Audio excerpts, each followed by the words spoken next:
उस लड़की ने जुड़वा बच्चों को जन्म दिया था ना, तो लड़का कहाँ है? ये अनिका के बारे में इतना क्यों पूछ रही है?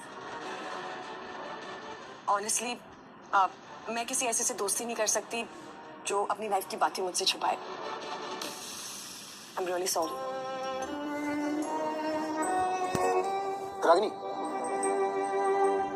मैं बताता हूँ। अनिका की धड़कनें तेज हो चुकी थी। पिछले 6 सालों से अनिका को बस इसी पल का इंतजार था कि कहीं से उसके बेटे की कोई खबर मिले। एक बेटे को अपनी माँ के साथ देखकर अनिका को अपने खोए हुए बेटे की याद आ गई और वो चाहकर भी अपने आंसुओं को रोक नहीं पाई। लेकिन फिर अपने आंसुओं को छुपाने के लिए तुरंत अनिका ने पर्स से सनग्लासेस निकाले और पहन लिए। अगर आज ये निकल गई तो फिर बहुत मुश्किल से हाथ आएगी। मुझे रागिनी को रोकना होगा। देखो रागिनी, मैं सच में नहीं जानता हूँ कि वो बच्चा इस वक्त कहाँ पे है, लेकिन ये जरूर जानता हूँ कि अनिका के पापा गौतम ने उसे किडनैप किया। ये सुनकर अनिका पूरी तरह से टूट चुकी थी। उसे शक तो था कि उसके पापा उसके बेटे की किडनैपिंग के पीछे थे, मगर आज कुणाल के मुंह से ये सुनकर उसे यकीन भी हो गया। वो समझ नहीं पा रही थी कि उसके पापा ने आखिर ऐसा क्यों किया। और रहा सवाल इस बच्चे का, तो उसके पैदा होते ही उसे अनिका से हमेशा के लिए दूर कर दिया था। मेरा यकीन था। रागिनी, तुम इतना नर्वस क्यों हो रही हो? और तुम्हें इन सब बातों से क्या लेना देना? क्यों परेशान हो रही हो तुम? मैं इतनी जल्दी किसी से दोस्ती नहीं करती, और जब तक उनके बारे में पूरी इंफॉर्मेशन ना मिल जाए ना, मैं दोस्ती नहीं करती। अब तो मिल गई, तो दोस्ती का हाथ बढ़ा दो। अनिका के लिए अब कुणाल किसी काम का नहीं था, क्योंकि वो जानती थी कि कुणाल उसे उसके बेटे तक नहीं पहुंचा सकता। इतनी आसानी से नहीं, तुम्हें थोड़ा और इंतजार करना पड़ेगा। कोई बात नहीं, शहर की लड़की है ना, तो नखरे तो दिखाएगी।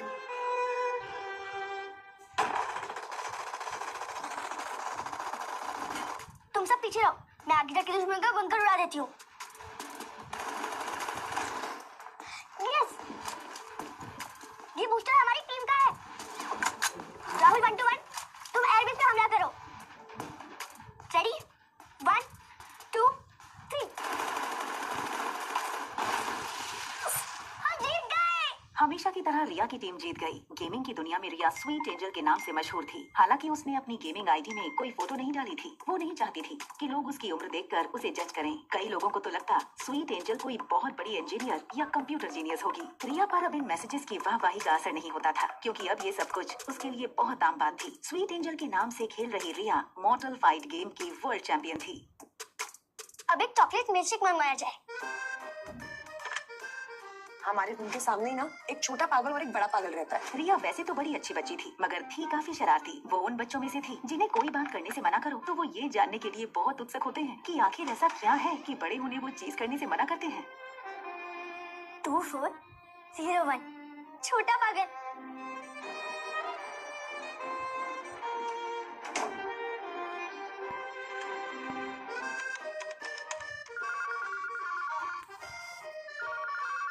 हमेशा तुम्हारी वजह से ना गेम हार जाता है यार। ज्यादा से ज्यादा स्वीट एंजल की गेम को फॉलो किया करो, ताकि तुम लोग भी कुछ सीख सको। हद है यार तुम लोगों की।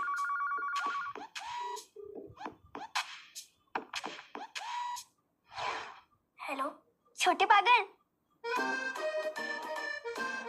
मैं पागल नहीं हूँ। तुम्हें ये बात मेरे टीचर ने बताई क्या? अच्छा, तो तुम्हारी टीचर भी बात जानती है? मेरी टीचर कहती है मुझे स्पेशल स्कूल जाना चाहिए। क्या तुम स्कूल जाती हो? ऑफ कोर्स, हर बच्चा स्कूल जाता है। तुम नहीं जाते क्या? मैं स्कूल जाता था जब हम पूरी फैमिली के साथ रहते थे। फिर डैड मुझे यहाँ लेकर आ गए। ये होटल डैड की है और अब हम इस होटल में ही रहते हैं। और ट्यूशन टीचर भी यही आती है मुझे पढ़ाने। स्कूल नहीं जाते, होटल को अपना घर बना रखा है। अच्छा एक बात बताओ, तुम्हारा कोई फ्रेंड है यहाँ पर? नहीं, यहाँ पर मैं, मेरे डैड और मेरे चाचू रहते हैं। अच्छा, तुम मेरे फ्रेंड बनना चाहोगे? आर्यन, जिसकी लाइफ में सिर्फ 2 चीजों की कमी थी, माँ और दोस्त की, इसलिए आर्यन ने बिना वक्त गवाए तुरंत हाँ कर दी। हाँ, मेरा नाम रिया है। तुम्हारा नाम क्या है? I am Aryan. तुम कहाँ से बोल रही हो? मैं तो तुम्हारे सामने ही रहती हूँ। मेरी मम्मा और मैं तुम्हारे होटल में गेस्ट हैं। अच्छा एक बात बताओ, तुम मुझसे मिलना चाहोगे? ये सुनकर आर्यन ने बाहर सनी को देखा। उसे लगा कि सनी तो अपनी ही प्रॉब्लम से परेशान है। मगर कैसे? मेरे डैड मुझे अकेले बाहर नहीं आने देंगे। तुम बच्चे हो क्या? हाँ, मैं मम्मा को बोल देती हूँ कि मुझे पिज्जा खाना है, इसलिए मैं नीचे जा रही हूँ। और जब मम्मा आएगी तब तुम भी उनसे मिल लेना। ओके, अब मैं रखती हूँ फोन और 15 मिनट के बाद नीचे लॉबी में आ जाना। बाय। पर हम एक दूसरे को पहचानेंगे कैसे? Very good question. अच्छा एक काम करो, तुम ब्लैक टी शर्ट और ब्लैक पैंट पहन के आओ, मैंने भी वही पहना होगा। हमारी ड्रेस से हम एक दूसरे को पहचान लेंगे। Okay bye. और सनी की तरफ देखते हुए और उससे बचते हुए दबे पांव अंदर बने दूसरे कमरे में चला गया, जो आर्यन का ही कमरा था। I want to eat pizza. Come fast. दूसरी तरफ रिया ये सोचकर खुश थी कि इस नई जगह पर उसने नया दोस्त बनाया था। सनी अब भी कानों में हेडफोन डाले फोन पर बिजी था। आर्यन में इतनी हिम्मत पहले कभी नहीं आई थी। उसे पता था कि अगर रोहित को पता चला तो बहुत स्ट्रिक्ट पनिशमेंट मिल सकती है, मगर नए दोस्त और बाहर पिज्जा की लालच से उसे रिस्क उठाने की हिम्मत मिली। अपने रूम के बाहर अकेले कदम रखते आर्यन की नजर सामने वाली स्वीट 2402 पर पड़ी। उसे लगा प्लान में थोड़ा चेंज होना चाहिए, क्यों ना वो और उसकी नई दोस्त यहीं से साथ चले। तभी लिफ्ट खुलने की आवाज आई। आर्यन का दिल डर के मारे जोर जोर से धड़कने लगा। उसने सोचा कि अगर रोहित ने उसे इस तरह रूम के बाहर देख लिया तो पता नहीं क्या होगा।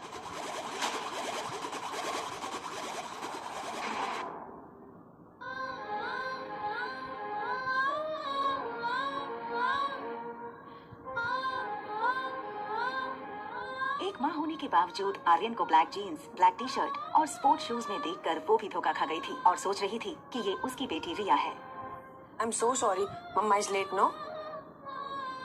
और ये क्या बदमाशी है रूम से बाहर आने की? अनिका अपने रूम का दरवाजा खोलने के लिए आगे बढ़ी। रूम के अंदर रिया थी, लेकिन इससे पहले कि अनिका रूम खोल पाती, उसकी नजर रिया के मैसेज पर पड़ी। आई एम सो सॉरी। भूख लगी होगी ना तुम्हें? चलो किसी अच्छे से रेस्टोरेंट में जाके पिज्जा खाते हैं। ओके चलो। जब से आर्यन अनिका से मिला था वो बस उसे ही देखे जा रहा था।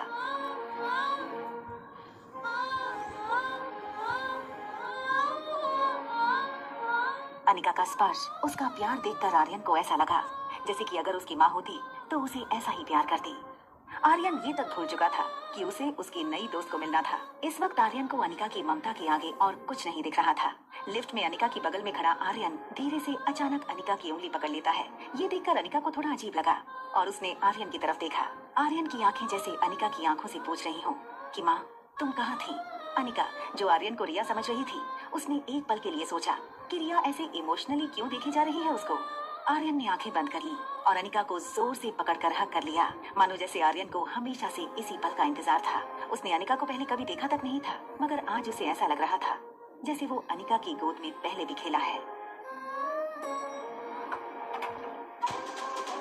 रोहित और अनिका की नजरें एक दूसरे से मिली, लेकिन दोनों में से किसी ने कुछ नहीं कहा। आर्यन का सर अनिका के कंधों पर झुके होने के कारण रोहित को आर्यन का चेहरा नहीं दिखा। रोहित बस अनिका को जाते हुए देखे जा रहा था। ऐसा लग रहा था मानो रोहित अभी आर्यन को अनिका की गोद में देख लेगा। आगे चली जा रही अनिका को कुछ एहसास हुआ। उसने पलटकर रोहित की तरफ देखा तो पाया कि रोहित उसे ही देखे जा रहा था। रोहित को अपने आप पर गुस्सा आ रहा था। उसे लगा कहीं अनिका को गलत सिग्नल ना मिले। तभी लिफ्ट के बाहर से कोई हलचल न होने के कारण रोहित को लगा कि अनिका अब चली गई होगी। कंफर्म करने के लिए उसने लिफ्ट के बाहर सर निकालकर चेक किया तो देखा कि अनिका अब भी वहीं खड़ी थी।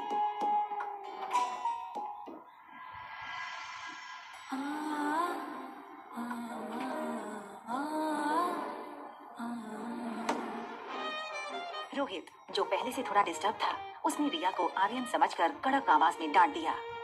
तुम फिर बाहर निकल आए? तुम्हें कितनी बार मना किया रूम से बाहर निकलने के लिए?